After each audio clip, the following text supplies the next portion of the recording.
This Human Capital podcast is brought to you by GoalSpan, a performance management app that helps you set goals, get real-time feedback, run reviews, and align your workforce around what's most important. With GoalSpan, you can integrate with all your favorite HR and payroll apps. To learn more, go to goalspan.com.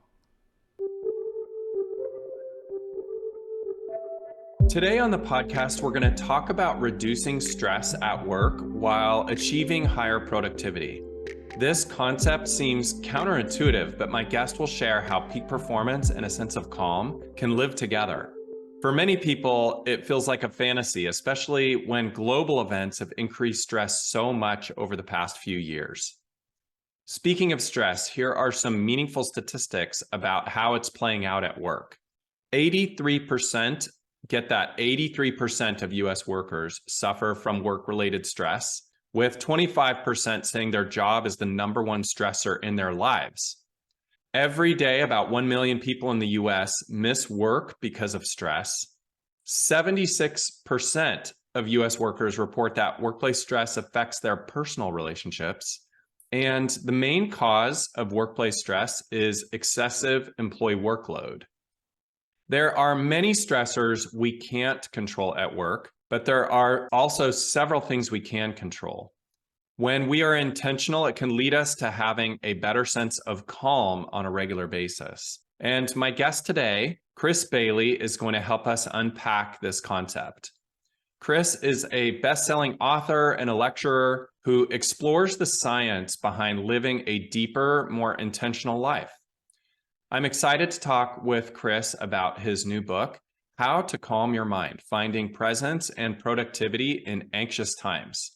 Chris has written hundreds of articles and has been on countless media outlets, including the New York Times, the Wall Street Journal, Harvard Business Review, TED, Fast Company, and Lifehacker, just to name a few. Chris is also the author of The Productivity Project and Hyperfocus, and his books have been published in 35 languages. And Chris hosts a fantastic podcast called Time and Attention, which is streaming on all platforms. So hop on over and have a listen. He lives in Ottawa, Canada. Welcome, Chris. Good day to you. How are you? I'm doing great. So as we begin the show, I have to ask you, how calm are you feeling right now? I'm pretty calm. I have my green tea next to me here, which is calming in and of itself. It's a lovely cold as hell day here in Ottawa. The snow is falling. We have some freezing rain coming tonight. So I'm getting ready to get cozy tonight, first of all, and invest in calm. It's nice. Nice. I love the perspective. Chris, I shared some sad statistics in my intro, and we're going to get into these because I know you have the antidote. I'm halfway through reading your book, and I love it so far. And by the way, podcast listeners, I'm going to put it in my books list on the Human Capital Podcast website. So if you're looking for it, go there. But before we dive into how we can achieve a better sense of calm, let's start out by having you share a little bit about your career journey and what led you to write this book. You've written a bunch of different books, but share a little bit about that. Yeah, so I've always been most interested in personal productivity. And some people have these normal interests like sports, like literature, like music. For some odd reason, I've always been obsessed with this idea of becoming as productive as possible each and every day. I can look back well over a decade, maybe even two ago, picking up a copy of Getting Things Done by David Allen and remembering the feeling that I had integrating those strategies into my life. That was the book that once I was bit by the productivity bug, I couldn't stop because we only have so much time every day. And also I'm quite lazy. And so I want to use what limited time I have every day to my advantage to accomplish the things that I set out to do, to live in a way that's more true to who I am. And so this idea of intentionality, this idea of making room for productivity in our life, prioritizing productivity because that saves us time overall and lets us align towards what we find meaningful. This is one I've been really obsessed with over the last probably decade or so that I've been doing this full time. And it got to the point where at the start of this journey, I was graduating from college, university, with a few full-time job offers because I'd worked hard up to that point. But I thought if there's ever a time to experiment with what I'm interested in, it was then. So I declined the jobs, a decision that was impossible to explain to relatives, especially older relatives, but essentially to separate out the productivity advice that works from the stuff that doesn't. And because there's a lot of fluff out there, but of course we need to earn back the time we spend on productivity. And so that led to the first couple of books that you mentioned. And kind of talking about this topic in front of an audience, which was something that I do and did often. I noticed that once I got up on stage that it felt as though there were like a dozen marbles in my mouth that my tongue had to dance around. I noticed beads of sweat starting to form on the back of my neck. I noticed my heart rate escalating, spiking. And deconstructing this particular talk after the fact, I was having an anxiety attack on stage on this particular day. And this was the input. Luckily, I'd rehearsed the talk, so I made it through the rest of it on autopilot mode. But deconstructing this, I realized that I was incredibly anxious in ways that I didn't quite realize. And this led me down this whole other unexpected dare I say, rabbit hole, but it ended up being quite a fruitful place in the end of the day, deconstructing not productivity, but subjects like burnout, like anxiety, like how calm aids our cognitive performance, which I think is one of the most underrated ingredients in productivity today. And so, yeah, this is not a book that I expected to write, but it's a book that, ironically, this journey to greater productivity led me towards, and I'm so grateful that it did. So before we really get into this, I think people are coming to this place perhaps with different definitions of what calm actually is. So can you take a minute just to share what your thoughts are about what calm is? Well, yeah, that's such a good question because one of the things you quickly realize is when you look at the research on this subject of calm is there is very little on the subject of calm. You can pour over, if you hop on Google Scholar and search for calmness or calm or serenity, which is kind of tangentially related, but often has a spiritual element to it, which is not what I was going for the opposite of anxiety. There's not a lot of research out there on calm, but the research that does exist, luckily for us, suggests that it's on the same spectrum as anxiety. And so we think of anxiety as something that is a spectrum that goes from super, super anxious, having a panic attack on stage, responding emotionally reactive to airplane turbulence, whatever it is on this side of the anxiety spectrum. We think of it as a state that goes from high anxiety all the way to low anxiety or no anxiety. But the research on calm is quite fascinating in that it shows us that this point of no anxiety actually exists in the middle of the spectrum. And so high anxiety on one side, then we can go down the spectrum past that midpoint of no anxiety, all the way down to a high state of calmness, where we react to our thoughts, we relate to them in a much more positive way, and we're much less emotionally reactive to situations as they change around us, to our environment, whether that's external or internal. And so we have some negative self-talk maybe, and maybe we can get back on track quickly when we're with a calm state of mind. Two emergencies arise when we check our email inbox, and we can become less reactive and see problems more as puzzles than they are as threats. There are countless examples of how calm aids us, but it's that emotional reactivity component that is so critical in the main variable, as well as how we relate to our thoughts in a positive or a negative way. And I think so many people confuse the state of calm as being one where you cannot be productive, so that those two can't live in the same space. And that's not the case, is it? No, and that's the fascinating thing to me is, I noticed that I was investing in Calm, first of all, as just kind of an antidote to the anxiety that I was experiencing at the time, purely for that reason. But it was surprising looking at the actual research on how calm and anxiety influence our cognitive performance. It's really quite remarkable. So let's say you have to give a presentation to 10,000 people live in 5 minutes from now. So you have nothing else in your mind. You're in this anxious state. And I asked you in this anxious state of mind to multiply, I don't know, 84 by 62 in your head. It would probably take you 2, 3 times as long to multiply those numbers when you're in that anxious state of mind. Think about airplane turbulence, the example I mentioned a little bit ago. Let's say you're reading a book or watching a movie or reading some report, and then the airplane you're in hits this heavy pocket of turbulence. Good luck maintaining your focus in a condition like that. You'll probably have to rewind the movie. You'll have to go back in the passage you're reading. You'll have to scrub backwards because that anxiety will essentially wipe your working memory clean of anything productive and valuable that is related to what you intend to be accomplishing in that moment. And I'm of the mind that productivity is all about intentionality. And so it's in this way that anxiety pulls us away from our intentions because of how cognitively expensive it is. And there have been studies that have looked at just the extent to which our working memory capacity shrinks in response to a stressful situation. And the moderately minor sources of stress reduce our cognitive capacity by 20 to 25%, which might not sound like a lot. But if you work 9 to 5, your work takes 20, 25% longer.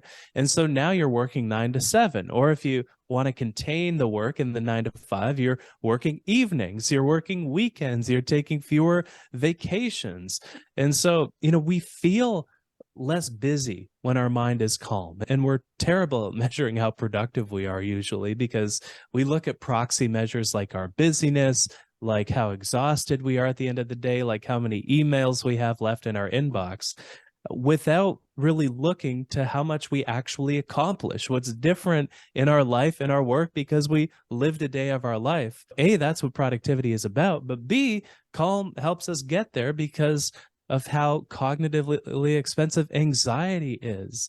And that's not only to mention the working memory component of how anxiety affects cognitive performance. We have more negative self-talk. We pay more mind to threats. So when we get 100 emails and one of them is negative, we think about that negative one more than the other 100 combined.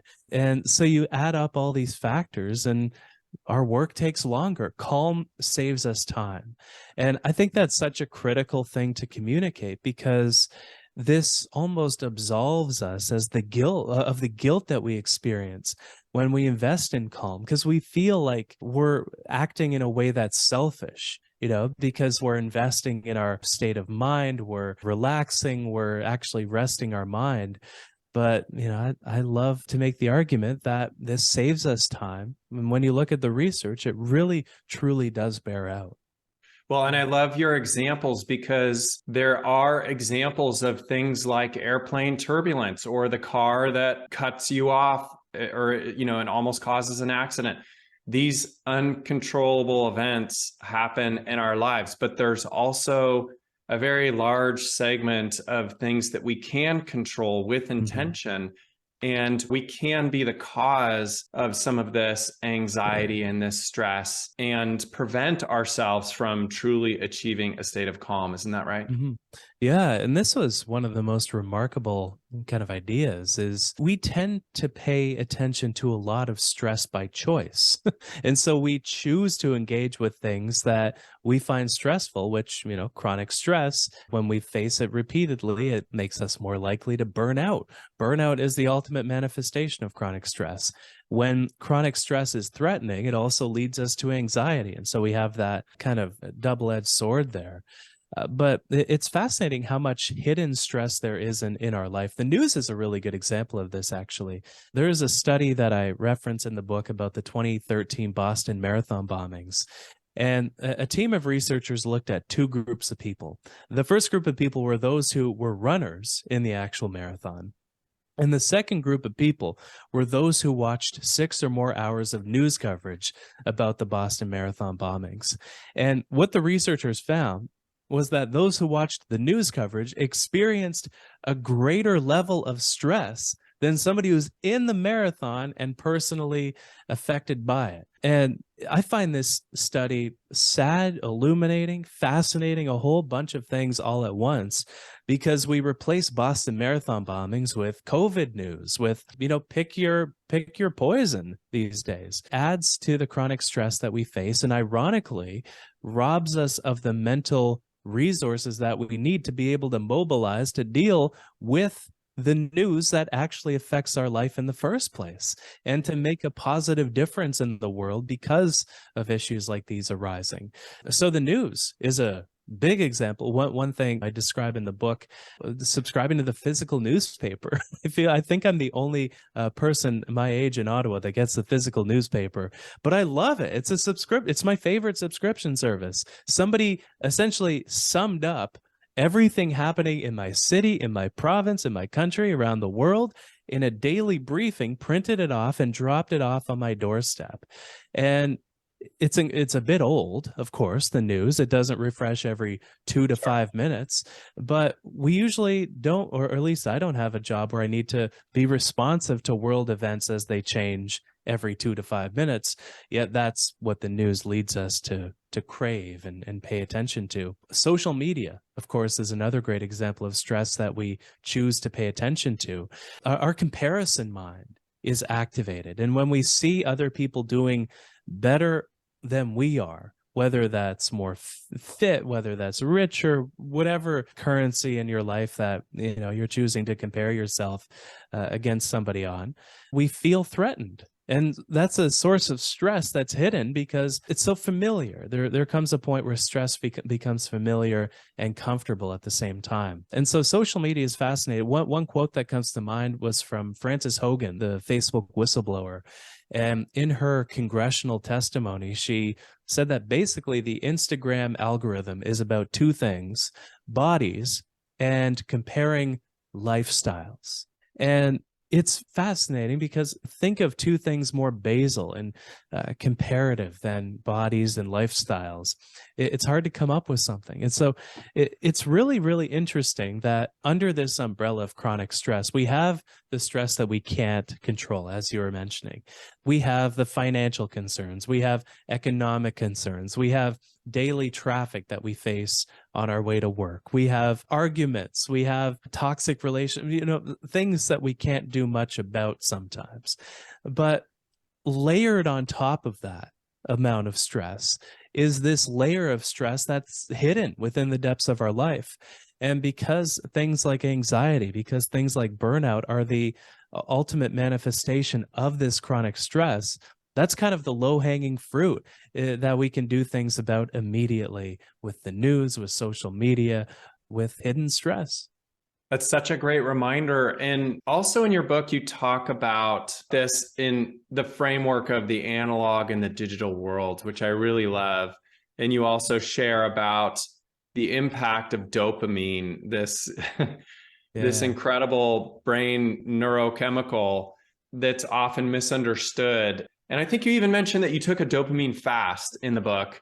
Yeah. Maybe you could share a little bit about, for listeners that are coming at this, especially from a workplace perspective, because technology is pervasive at work and we have to use it and it has incredible benefits, but yet it can also lead to burnout or it can lead to additional stress. And so what are some strategies for leaders, and what have you done personally? Yeah, for sure. Well, dopamine is fascinating in and of itself, and it's very misunderstood when you compare the research that's been done on the neurochemical with the current sort of understanding that we have, and at least that I had going into this Calm project. Because we think of dopamine as, oh, that's the chemical of distraction or the happiness chemical. And, there's a lot of kind of misconceptions surrounding it. Dopamine is really a chemical of anticipation.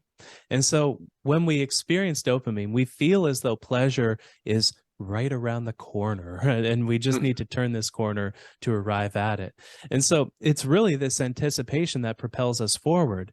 And we get a hit of dopamine whenever we tend to something novel in our environment. In fact, there's something called a novelty bias that's embedded within the logical part of our mind, the prefrontal cortex, by which for every new and novel thing we direct our attention at, we get rewarded with a hit of dopamine. So we wake up, we check Instagram, we get a hit of dopamine. 40 seconds after that, maybe a minute after that, we check Twitter, we get another hit of dopamine.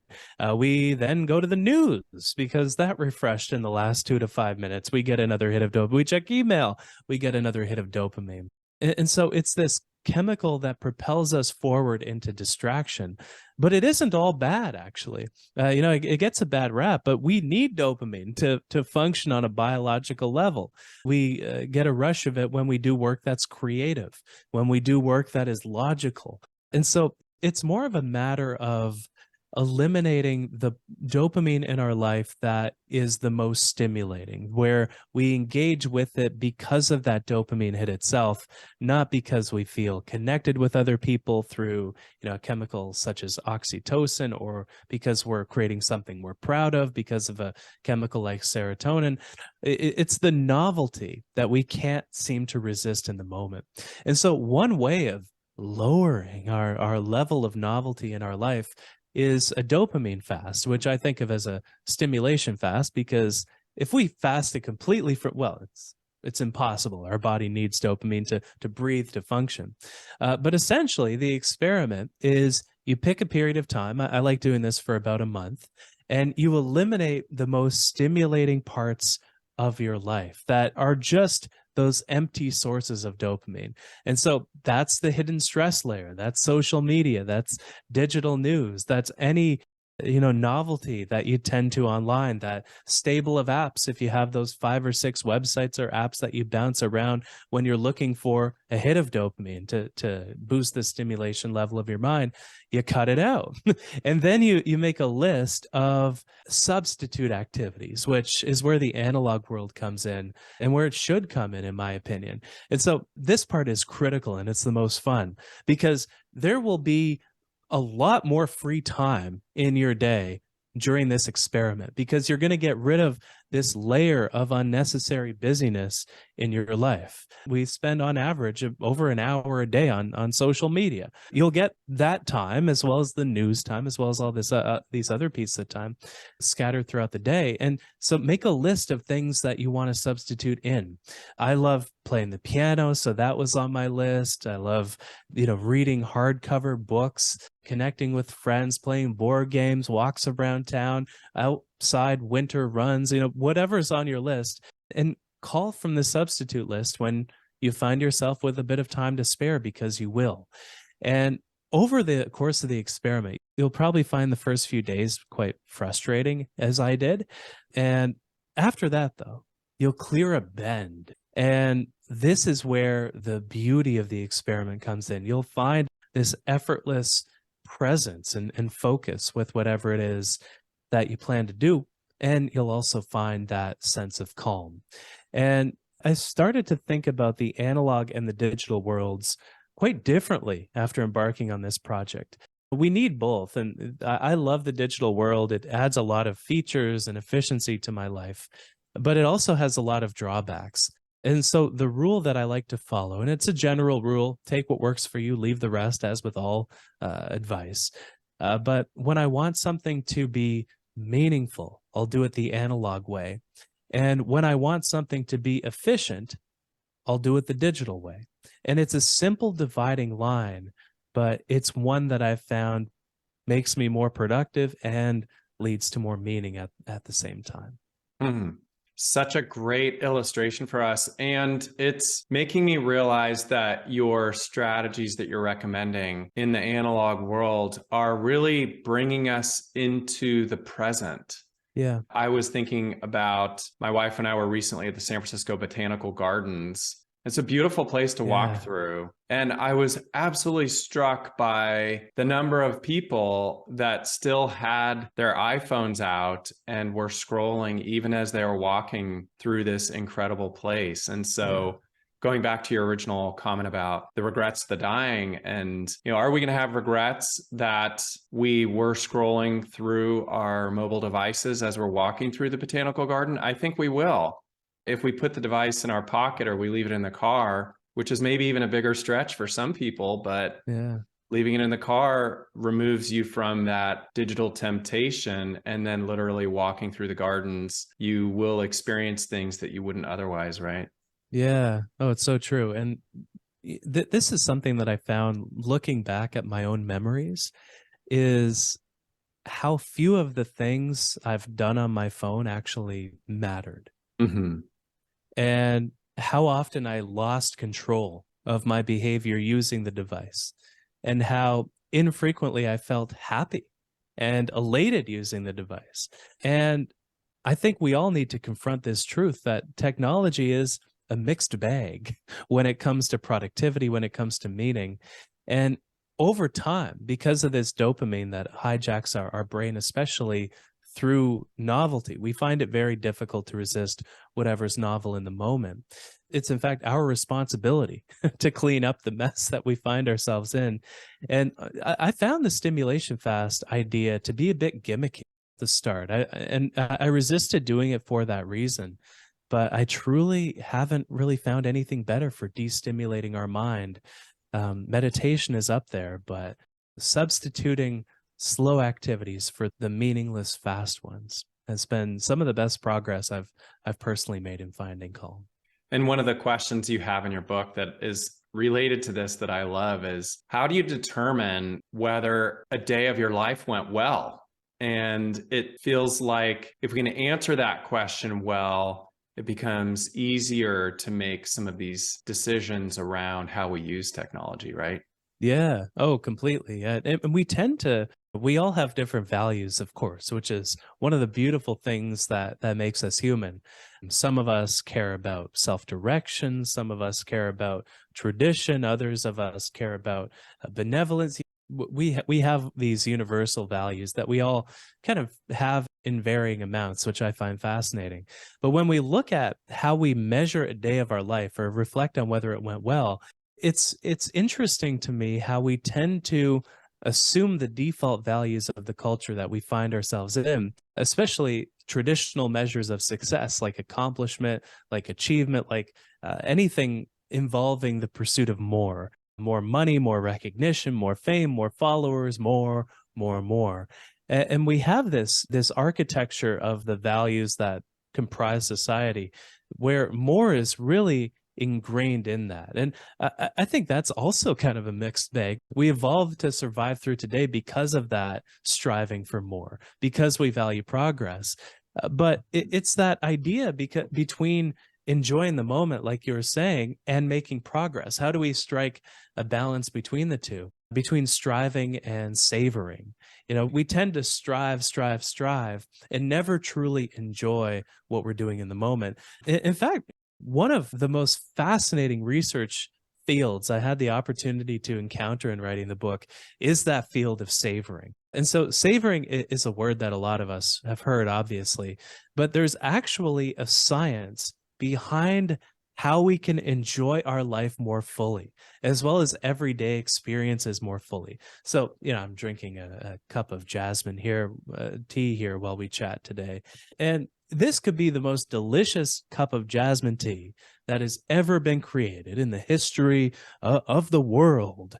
And, there's a chance, even if that's the case, that I could derive zero satisfaction from the cup whatsoever if I'm not paying attention to it, if I'm not ruminating on how delicious it is. A whole host of factors can get in the way. And so savoring is this process of converting a positive experience into a set of positive emotions. And research shows it's a skill that we can get better at. Wealthier people find it more challenging to savor everyday experiences. In fact, as an experiment, if you ask the well-off people, what in life do you savor? And then you ask that same question of people who are considered less well-off by traditional measures of success. The people who are less well-off will probably come up with more things that they enjoy in their life than somebody who is doing objectively well by the measures that we usually use. Hmm. And there are countless ways to practice this skill. We can get better at this skill over time. We can marvel at, the ocean or the stars or a beautiful panorama. We Hmm. can luxuriate in an experience by, think of a cat lying in the sun. We can relate to a positive experience in that same way. We could practice gratitude, which is also a form of savoring. We could savor the past by reminiscing on it, and it counts as savoring because we do it in the here and now, looking through old photos. We could savor the future by practicing anticipation. So counting down the days to an event or a concert or a trip, or researching things that are upcoming, maybe something that we're saving up for, reading reviews on it about how great a set of headphones or whatever it is that we intend to buy. So there are countless ways we can convert positive experiences into positive emotions. It's a skill that we can get better at, and it counterbalances that constant striving that we tend to overinvest in, which, productivity is great, but we have to set it aside, or else everything feels like work, or else everything we do becomes some means to an end instead of something to enjoy in and of itself. And that's where savoring comes in. And ironically, we find greater calm when we savor. We activate what is called our brain's here and now network, which leads us to practice this skill of presence. We become more focused, happier, and ultimately more productive. And so, yeah, it's a fascinating process. Yeah, and I think of it in the context of work and our jobs. And we do have the ability to savor certain things at work. We do have the ability to be Yeah. productive and achieve values-based goals together. And we do have the ability to show up and be engaged with one another and appreciate things like relationship and who I connected with today at work. Yeah. Isn't that the case?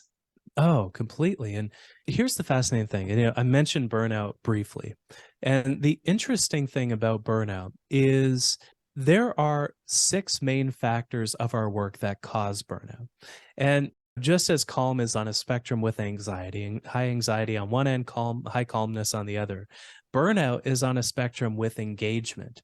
And so on one end, we're burnt out, we're exhausted, we feel cynical, we feel unproductive. Those are the 3 core attributes of what it means to be burnt out. But we can move from that burnout point to that engagement side of the spectrum, where instead of feeling unproductive, we feel like we're making a big difference. Instead of feeling cynical, we feel as though there's a light behind what we do. And instead of feeling exhausted and just totally depleted, we feel fired up. We feel good to go. We feel ready. The thing about burnout is there are those 6 things that cause it. And you mentioned community. Community is one of the factors. The more closely we can relate to the people that we work alongside, the more engaged we are, the less burnt out we are. Values is indeed another factor.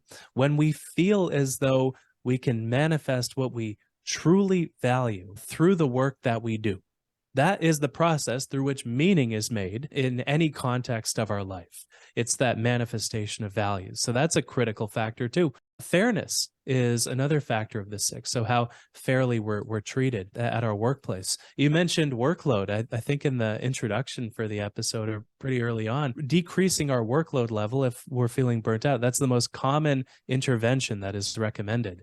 And the more our workload eclipses our capacity to get it all done, the more stress we experience from work, the more exhausted, cynical, unproductive we feel, the more likely we are to burn out. Control is another one. So how much control we have over when, where, how we work on things. And insufficient reward is another burnout factor. So this is financial reward, but this is also social reward. It's being recognized for the contributions that we make. And so this burnout idea and this engagement idea, the opposite of burnout, to spin it in a positive light, the more we invest in having a manageable workload, the more productive we become. We feel we can tackle it all. The more control that we can find and fight for, and the more autonomy we have, the more engaged we become. The more fairly we're rewarded, the more community we have, the greater fairness we have in general, as well as value alignment we have, the more engaged we become as well. But it's interesting how the chronic stress that we face from work tends to come from these six places that produce this feeling of burnout, but can lead to engagement as well. So just to recap on the burnout, it's Yeah. workload, lack of control, insufficient reward, it's community, it's fairness, and it's values. And if you look at those six, it's almost as if somebody is feeling burned out, it could be helpful for them to take an inventory on each of those six and figure out which one of those are within their control, which aren't, and then see if they can affect some change, right? 100%. Yeah. One activity that I'd like to recommend is just rank these out of 10. Rank how much chronic stress you feel you experience from each of these six dimensions. And if you're anything like me, when I burnt out a few years ago, not every factor is out of whack. For me, especially during the pandemic, right? The level of stress we face because of a lack of community goes up. The level of workload that we have goes up because our work takes longer working with an anxious mind. And so just ranking how well you feel on each out of 10 works really, really well for keeping tabs on that. And you can chart it over time too. I don't make this calculation every week or every month. I make it probably about 4 times a year, every quarter or so, as the different elements of my work shift around. And it's a good way to keep tabs of how much stress you face and how productive you are too, because of how burnout detracts from productivity, just as anxiety does. Also recognizing that burnout can be associated with a bad culture at work or some sort of a systematic dysfunction Yeah. that is happening at work. And so if that's the case and there is no light at the end of the tunnel, then maybe it's time to make a move, right? Oh, 100%. And you'll probably be more productive somewhere else. When we're naturally motivated by the work we do, it's not as much of a chore to be productive and make a contribution. And if you're in a management position as well, and I know a lot of managers listen to the show as well, these are the 6 levers that you can apply pressure to make your team happier, less burnt out, more engaged. And burnout is such a severe outcome for an employee, not just for their own mental health, but also for the health of the team overall, because of how contagious these conditions are and how it's indicative of something that's deeper and more structural. And so, I hate to make it about a mental health idea about productivity, but from a pure, cold, calculative perspective, it's worth investing in overcoming overcoming the stress from these 6 factors, not just for you, but for your team as well. No question. Okay, Chris, you ready for the lightning round? Oh yeah, that sounds fun. All right, let's go. Tea is just kicking in. I'm good to go. My first question for you is, what are you most grateful for? Oh, the people in my life. People is what everything is about. It's why I do everything. It's my biggest source of meaning, especially Arden. Shout out to Arden again. What's the most difficult leadership lesson you've learned over your career? Oh, the importance of training and not expecting innate knowledge of things that I am aware of that I expect other people to be. I guess, stepping outside of my own biases and skills and realizing that not everybody thinks and acts and knows the same things that I do. Who's one person you would interview if you could, living or not? Oh, I find Barack Obama fascinating. I would love to know more about how he thinks and what he's doing now. What is he doing now? I don't know. I'd love to know. I'll ask him. Maybe, probably not. What's a top book recommendation other than the books that you've written? Because you've written some great books, but what have you read recently that has been a good read? Oh, good question. I'll have to look around here. I would say, you know what? I'm going to say Getting Things Done. Yeah, I don't see it behind me on the bookshelf, but it's the book that got me inspired to explore productivity. It's a bit dry, so do know that going in, but I loved it. And I think it's considered the productivity Bible by a lot of people. And yeah, I'd recommend it. And what's the best piece of advice you've ever received? That happiness is nothing more than coming to terms with how things change. Wow. Can you say that again? Yes, that happiness is nothing more than coming to terms with how things change. I love that. Thinking back on our talk, which is much too short, like we could go on Yeah. for another hour. Yeah. What's the most important takeaway to leave our listeners with today? Oh, there's so much. Can I give three really quick ones? Yeah. Know the 6 burnout factors. If you're feeling any combination of exhausted, cynical, unproductive, mind those for you and for your team. Savor things. Find something to savor today, whether it's a cup of coffee, whether it's a conversation, whether just an experience that you can sink deeply into. Make a savor list if you find that's a tactic that connects with you. And mind your accomplishments, not your busyness. Busyness is sometimes, especially when it's connected to anxiety. Busyness is often no different from an active form of laziness when it doesn't lead us to accomplish something of importance that we intended to do.